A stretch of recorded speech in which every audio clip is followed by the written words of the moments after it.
Good morning, Michael here, and today again we're looking at Hebrews chapter 10, and we're focusing today on verse 24 and 25 with a commentary again coming from Enduring Word. And it's subtitled here, In Light of What Jesus Did, Let Us Pursue the Community of God's People. The verses read, And let us consider one another in order to stir up love and good works, not forsaking the assembling of ourselves together, as is the manner of some, but exhorting one another, and so much the more as you see the day approaching. And he comments, A. Let us consider one another.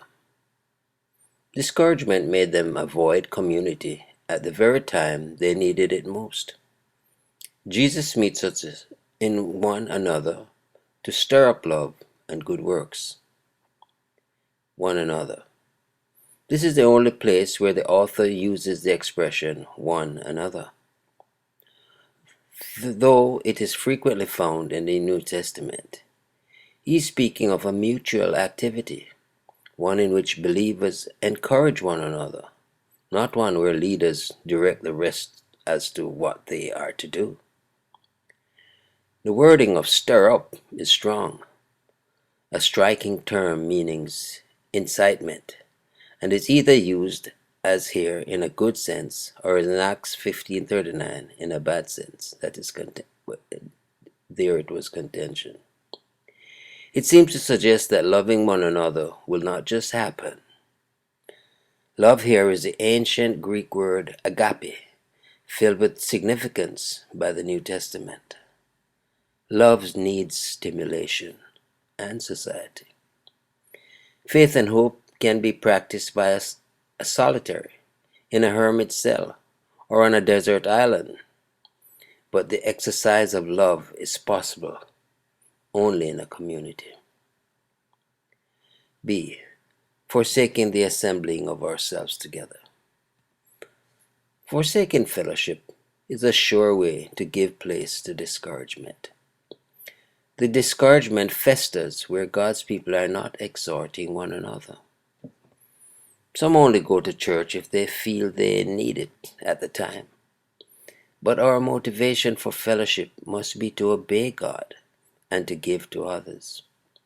We can and should gather with believers to encourage someone who needs to stand strong against a tide of discouragement. We gather to receive something from God. We gather to give something to God. We gather to encourage each other by our shared faith and values. We gather to bless one another. We gather to work together. An early Christian who attempted to live like a pious particle without the support of the community ran serious risk in an age when there was no public opinion to support him. Because it is so important that Christians gather together, things that work against their gathering must be regarded as serious dangers.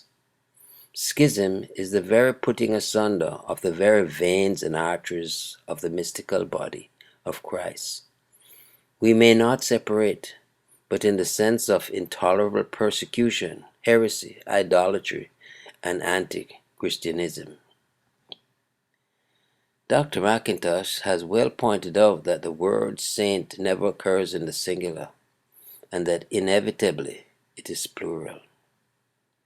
Assembling. The words not neglecting to meet together presumably refer to the worship meetings, although this is not stated. It may purposely be left ambiguous so as to include other gatherings of a more informal kind, but the Greek word espionavogue suggests some official assembly. C. So much the more as you see the day approaching. As the day of Jesus' return draws nearer, we should be more committed to the fellowship of God's people, the assembling of ourselves together. Aye. As you see the day approaching, It is worth noting in the present context that the verb is indicative and records an accomplished reality. You see, and is not as the preceding verbs in the form of exhortation. The immanence of the day was considered to be plain. It is not to be regarded as secret. Christians were to live as if the drawing of the day was so near that its arrival was only just beyond their horizon.